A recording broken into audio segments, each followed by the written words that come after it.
Good afternoon मित्रांनो, मी सागर बिलचं स्वागत करतो तुमचं आपल्या नवीन ब्लॉगमध्ये.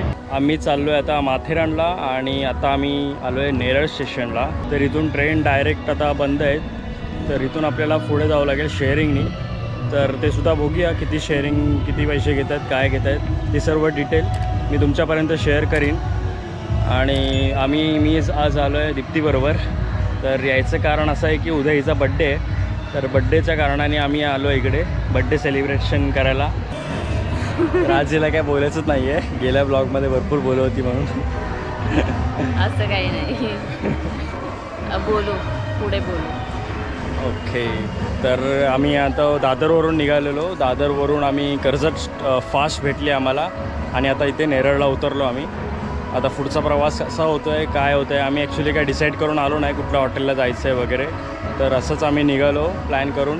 तर बघूया पुढे कुठलं हॉटेल आवडतं आहे आपल्याला, तुम्हालाही दाखवीन कसं हॉटेल आहे, कुठलं हॉटेल आम्ही बघतो ते. तर चला आता निघूया.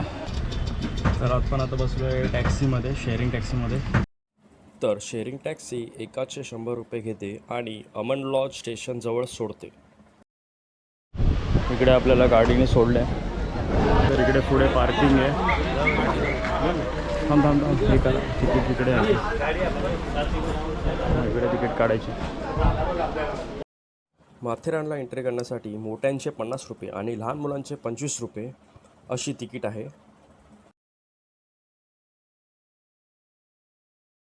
तर आतमध्ये आल्यावर आपल्याला असा व्ह्यू दिसतो.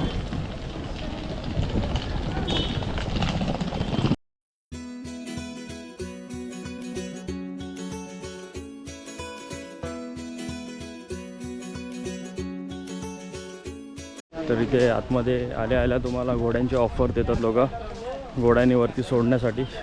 बट आपण चालत जाऊया, कारण आपल्याला पण त्रास नको आणि घोड्यांना पण त्रास नको. तर इकडे ई रिक्षासुद्धा चालू झाल्या आता, ज्या रिक्षाचं इकडे तिकीट बुक करून रिक्षा डायरेक्ट घोडा दादा नको तर रिक्षा डायरेक्ट तुम्हाला वरती सोडतात, ट्रेन नसतील अवेलेबल. तर असे रिक्षाचा ऑप्शन आहे, घोड्यांचा ऑप्शन आहे आणि चालत जाऊ शकता किंवा ट्रेननी जाऊ शकता, असे 4 ऑप्शन आहेत.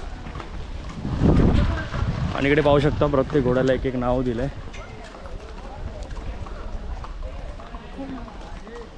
SD आणि ह्याचं नाव आहे सूरज. तर सूरज नावाचा कोण व्हिडिओ बघत असेल तर बघू शकतो तू. तुझं नाव दिलं आहे घोड्याला. ह्याला नाव आहे पुष्कर आणि हा आहे आपला यशराज. ओके, तर आता जाऊया, ट्रेन बघूया आहे का. असेल ट्रेन तर ट्रेननी जाऊ आपण. आणि उद्या मॉर्निंगला आपण चालतच येऊ खाली, जास्त छान वाटेल.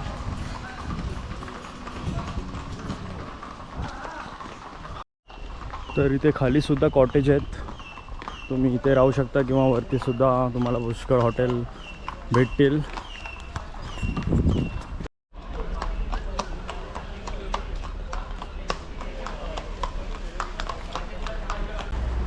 तर इथे ट्रेनचे तिकीट आपण घेत आहोत. तर इकडे वरती ट्रेनची टायमिंग वगैरे दिलेलं आहे आणि पैसे किती चार्ज येतो. तर आम्ही आता तिकीट काढले, एका माणसाची 55 रुपये तिकीट आहे. तर आत्ताच ट्रेन आली आहे, ट्रेनमधून लोक उतरत आहेत.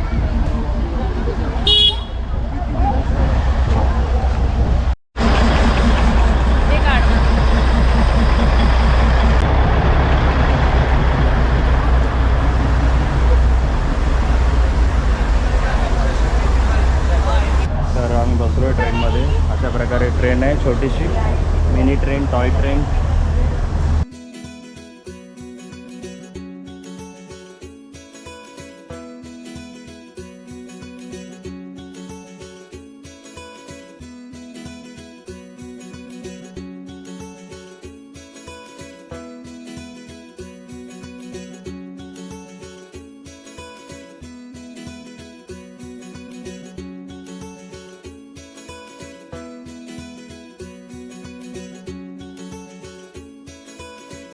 तर आपण पोचलो आहे माथेरान स्टेशनला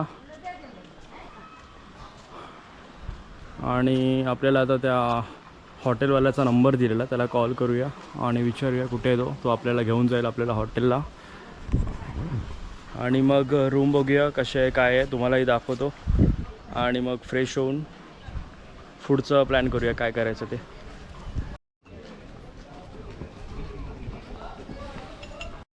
तर इकडे आम्ही तो हॉटेलवाले येईपर्यंत वेट करायचं आहे, तोपर्यंत आम्ही घेतला आहे लेमन सोडा. तर आता लेमन सोडा पिऊन थोडी एनर्जी येईल. तर इकडे आपल्याला लागलं आता माथेरानचं मार्केट.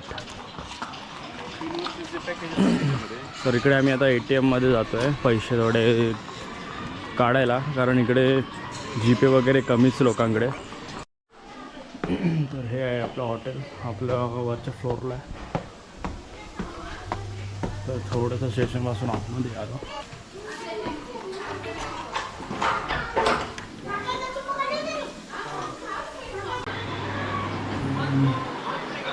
तर बेड आहे, TV आहे, वायफायसुद्धा आहे.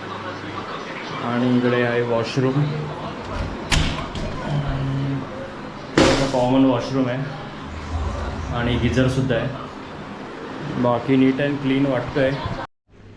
तर थोडं फ्रेश होऊन आता आम्ही बाहेर आलो आहे आणि जरा बाहेर फिरतो आहे माथेरानच्या मार्केटमध्ये. तर इकडे पूर्ण मॅप आहे, भरपूर जेवढे काही पॉईंट्स आहेत ते पॉईंट्स सर्व दिलेले आहेत. तर यातले आपण उद्या काय काय कवर करूच, सर्व तर नाही करता येणार पण जितके होतील तितके. तर असा दिसतो माथेरानचं मार्केट इव्हिनिंग टायमिंगला. सगळीकडे लाईटी आहेत.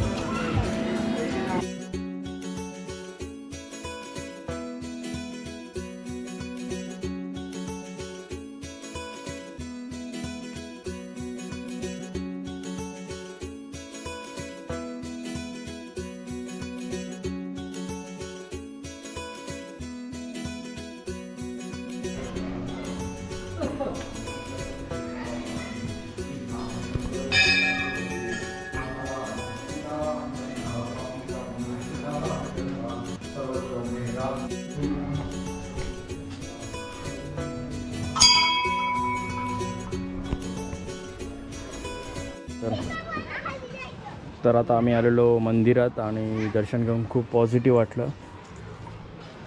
हो, राम मंदिर इथे राम मंदिर आणि हनुमान मंदिर होतं. राम मंदिर आणि हनुमान मंदिर होतं. तर बघून खूप छान वाटलं. आम्ही इथे दर्शनासाठी पण आलो आहोत आणि ॲक्च्युली खूपच पॉझिटिव्ह वाईब्स आहेत आणि पॉझिटिव्ह वाईब्स वाटत आहेत. आणि इथे बाजूला आम्ही इथे थोडा वेळ अजून टाईम स्पेंड.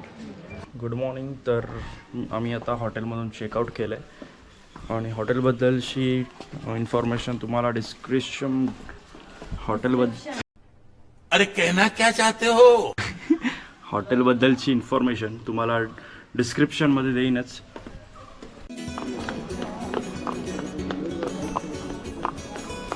तर एका शेलार हॉटेलमध्ये आम्ही नाश्ता केला. अतिशय उत्तम नाश्ता होता. तो करून आता आम्ही निघालो आहे पॉईंट एक्सप्लोअर करायला एक एक.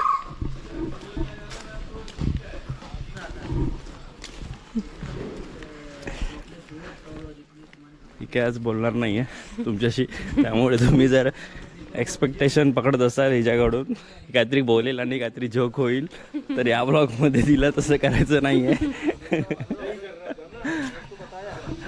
मला नाही चालवायचं, आम्ही धरून चालतो. तर इकडे आपण घोड्याने जायचं ठरवलं आहे आणि दीप्ती बसली घोड्यावर. आपला घोडा येतोय तिकडे. तर हे 5 पॉईंट आपल्याला एक्सप्लोअर करून देणार. 1.5 तासात 5 पॉईंट होतील. त्यानंतर बघू आपल्याला टाईम असेल तर आपण अजून पॉईंट फिरू. जेवढं टुरिस्ट येईल ना तेवढा आमचा धंदा होईल. टुरिस्ट बनताना आता तुम्ही लॉकडाऊनमध्ये आला असतात ना, तर आमच्या हालत अशी होती ना, विचारायची सोय नव्हती. त्या घोड्यांचा खर्च कसा करायचा आम्हाला विचार. अजून 1 वर्ष लॉकडाऊन चाललं असतं ना, घोडे विकायला लागले असते आम्हाला, ते बी कोणी विकत नसते. तिथं सॅटर्डे संडे फुल असतो. अच्छा, हे गार्डन आहे का? नाही, हे हॉटेल रिसॉर्ट टाईप. बाईक बसला. तर कसं वाटलं दीप्ती घोड्यावर बसून? खूप मस्त वाटलं. स्टार्टिंगला जरा भीती वाटत होती, पण नंतर मग त्यांनी गाईड केलं कसं बसायचं आणि कसं ती रस्सी पकडायची ते. तर आमचं ॲक्च्युली चालत जायचं, बट ठीक आहे बोललो. 600 रुपयामध्ये ते बोलले आम्ही 5 पॉईंट कवर करून देऊ तुम्हाला, म्हणून बोललो ठीक आहे. तर आता आलोच आहे तर थोडं फिरूया घोड्यावरून. जो एक्सपिरियन्स आहे तो पण. आणि हिचा बड्डेसुद्धा आहे आज, तर सर्वांनी हिला विश करा कमेंट करून, आणि बड्डे हिचा स्पेशल बनवा. तर चला आता पॉईंट आपण एक्सप्लोर करू एक एक. तर लेफ्ट साईडला किंग जॉय पॉईंट आहे, तो आधी एक्सप्लोर करू. आणि राईट साईडला मग 2 पॉईंट आहेत, इको पॉईंट आणि Edward point, king Edward point ह्या साईडला आहेत. तर आधी आपण जातो इकडे.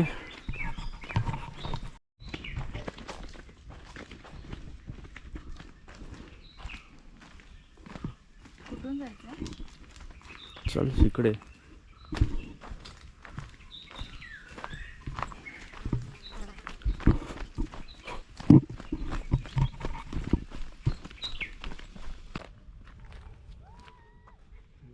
लोक सागर इकडे नाही, इको पॉईंट तिकडे आहे, कुठे आहे? त्या साईडला आहे, तो नंतर बघणार. अच्छा, तिथे लोक राहतात की कुठे, कसं दिसणार? तर मित्रांनो, हा दिसतोय समोर तो कलावंतीन दुर्ग, आणि हा प्रबळगड आहे, जिथे आपण गेल्या ब्लॉगमध्ये गेलो. जो ब्लॉग नसेल पहिला तर तुम्ही पाहू शकता. तिथून सुद्धा आपण हा डोंगर कॅप्चर केलेला. आणि तो समोर दिसतोय तो इर्शाळगड, आणि त्या साईडला मोरबे डॅम आहे. तर चला आता आपण जाऊया इको पॉईंटला. तिकडे समोर सुद्धा एक पॉईंट दिसतोय आपल्याला कुठला तरी. सागर कला.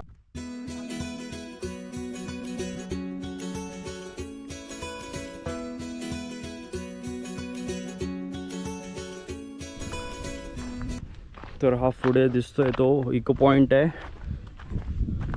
चल तिकडे जाऊन बघूया आवाज इको होतो का आपला.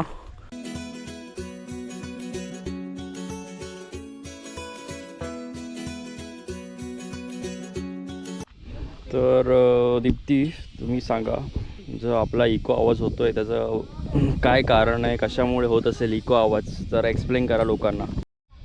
तर दीप्तीचं असं म्हणणं आहे की समोरच्या डोंगरावरती आवाज आपला आदळतो आणि रिटर्न येतो. ते कितपत योग्य आहे ते तुम्ही मला सांगा कमेंट करून. आणि ह्याच्या मागे खरंच आहे की ह्याच्या मागे वेगळं काय लॉजिक आहे तेही सांगा. बर.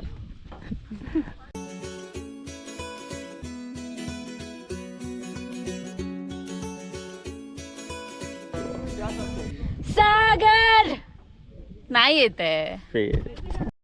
तर या पॉईंटची थोडीशी इन्फॉर्मेशन या बोर्डवर दिलेली आहे, तुम्ही रीड करू शकता. तर आता आपले 3 पॉईंट कवर करून झालेत. आता उरलेले 2 पॉईंट कुठले आहेत ते बघूया आता. तर आज बरेचसे आतमधले हॉटेल बंद आहेत. आज सोमवार आहे त्यामुळे बंद आहेत कदाचित. एकही हॉटेल आतमध्ये चालू दिसत नाही आहे. तर बाकीचे पॉईंट तिकडे आहेत. इकडे पण एक पॉईंट आहे, माथेरान पोलीस स्टेशन नाही, बाजारपेठ. तर हे आपले आलेत घोडे. तर घोड्याने आपल्याला इकडे सोडलं आणि आता आपण इकडे जातो आहे पुढे, जिथे लेक आणि मंदिर वगैरे पाहायला भेटेल. तर ते घोड्याने आपल्याला मार्केटला रिटर्न सोडणार होते, पण आपण बोललो टाईम आहे आपल्याकडे, तर आता आपण जाऊया लेकवर. तर त्यांना बोललो आम्ही लेकला जायचं आहे, तर आम्हाला तिकडे सोडा. त्यामुळे आम्हाला इकडे सोडलं आम्ही, आणि आता आम्ही चालत जातो आहे पुढे. लेक भेटेल आम्हाला आणि एक मंदिरसुद्धा भेटेल. आणि इकडे बरीच माकडंसुद्धा दिसत आहेत पुढे. तर इकडे हा मातीचा रस्ता आहे आणि बऱ्याच ठिकाणी आता ते ब्लॉक्स टाकलेत आणि रोड बनवलेत. बट त्या ब्लॉक्समुळे ॲक्च्युली घोड्यांना प्रॉब्लेम होतो आहे, घोडे स्लीप होत आहेत. आम्हीसुद्धा 1-2 वेळा स्लीप झालो, म्हणजे आमचे घोडे.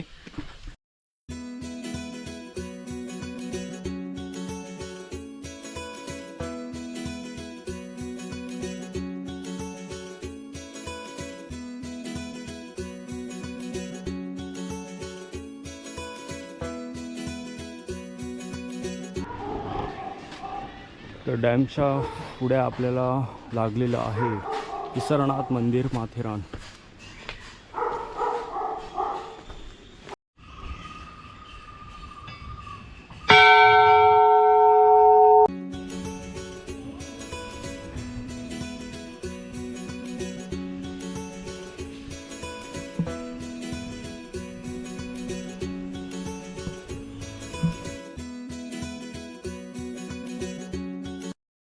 तर मंदिराकडून आपण राईड घेतला आणि आता इकडे 2 पॉईंट आहेत.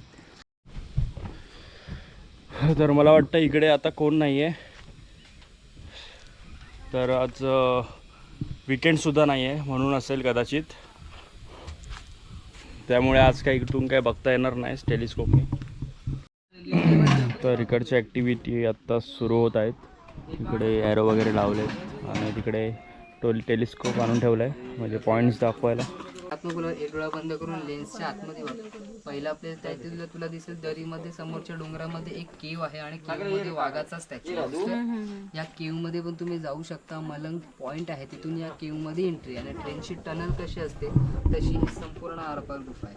टायगर केव, केवच्या आतमध्ये व्हाईट कलर मध्ये टायगरचा स्टॅच्यू. दुर्ग या किल्ल्याचे नाव आहे. हा किल्ला संपूर्ण महाराष्ट्रामधून सेकंड डेंजरस ट्रेकिंग फोर्ट मध्येच नाव येतं कारण की वरती चढण्यासाठी 90 डिग्रीच्या पायऱ्या चढाव्या लागतात. 157 पायऱ्या. तर दीप्तीच्याकडे कॉल चालू आहे. तिला बड्डे असल्यामुळे भरपूर कॉल येत आहेत. हां हां. आणि आता आम्ही शेवटचा पॉईंट बघून आता आम्ही आलो आहे कोकम सरबत प्यायला.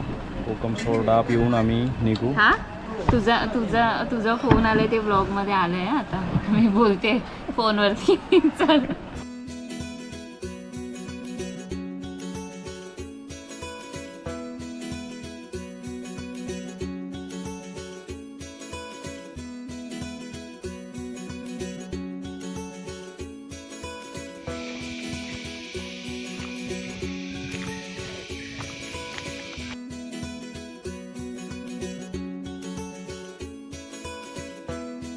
तर आपण 6 ते 7 पॉईंट एक्सप्लोअर केले आणि आता आपण चाललो आहे रिटर्न. तुम्हाला कसा वाटला ब्लॉग कमेंटद्वारे नक्की कळवा. आवडला असेल तर लाईक करा, शेअर करा आणि सबस्क्राईब करायला विसरू नका. खाली जे काळ्या कलरचं बटन आहे ते दाबा. तर पुन्हा भेटूया अशाच एका नवीन ब्लॉगमध्ये. तोपर्यंत काळजी घ्या. येतो. आसमां ये है क्यों बिखरने लगा, मैं चलने लगी, धड़का ये दिल सांस थमने लगी. ओ हाँ ये मेरा पहला पहला प्यार सजना. वाह.